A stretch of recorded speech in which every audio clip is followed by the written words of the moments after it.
Well, when it comes to weight loss, forget everything you thought you knew. Dieting, deprivation and discipline apparently don't work with the majority of people who try to lose weight, putting it all back on within the first 12 months of starting a diet. So what if we told you that the solution is all in your head? Yep. Your brain is your most powerful weapon for dropping the kgs.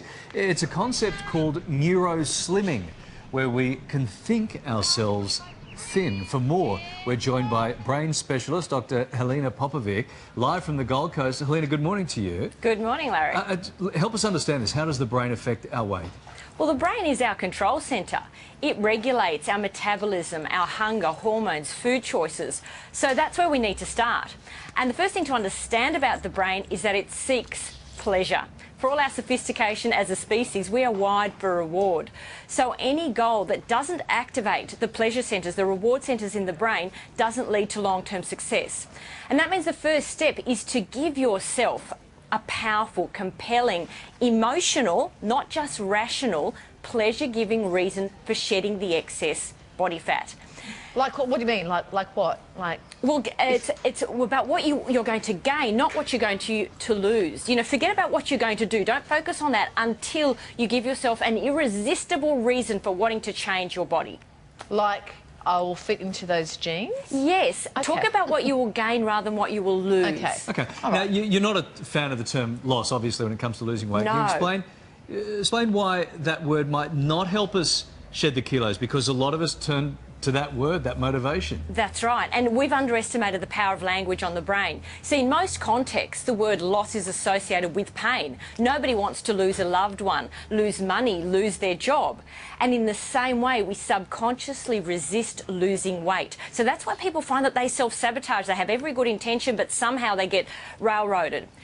You have to tell yourself, what am I going to get by achieving this goal? I'm going to gain energy, vitality, great health, confidence. I'll be able to get that job I've always wanted. I'll just feel better in every aspect of my life. Okay, so let's turn that into some tips for, say, mealtime. How do we actually make this happen? The first thing is to recognise when you're eating because you're physically hungry or whether you're satisfying an emotional or psychological need. So before you even reach for food or sit down to a meal, ask yourself, am I really hungry or do I just want to change how I'm feeling?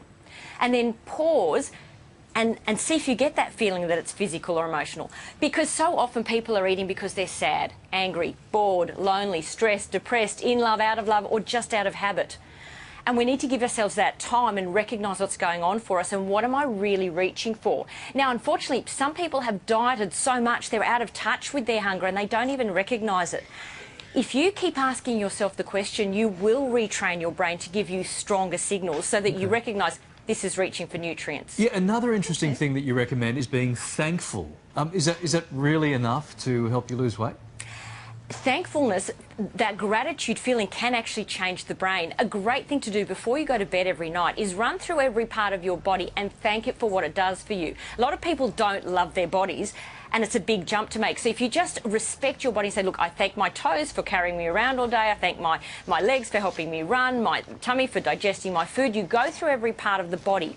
And what that subconsciously does is that you start to have more respect for your body. And particularly if you've got a body part that's not working, I thank my pancreas for doing the best job it can. Yeah. And what happens is you find that you subconsciously start to reach for healthier food. You look after yourself better. All right, Helena, lots to talk about. Really interesting talking to you this morning. Thank you so much for your time. My pleasure. And just one more thing. When you eat, just eat. Don't be multitasking. Don't be watching TV, checking email. Just enjoy your food. You'll eat less when you taste more. Okay, unless you're watching the morning show, then you can eat and watch TV at the same time. Dr. Halina Popovic, thank you. Your new book, NeuroSlimming, it is out now. And for more information, just head to our website. Thank you, Eyes, for watching the morning show.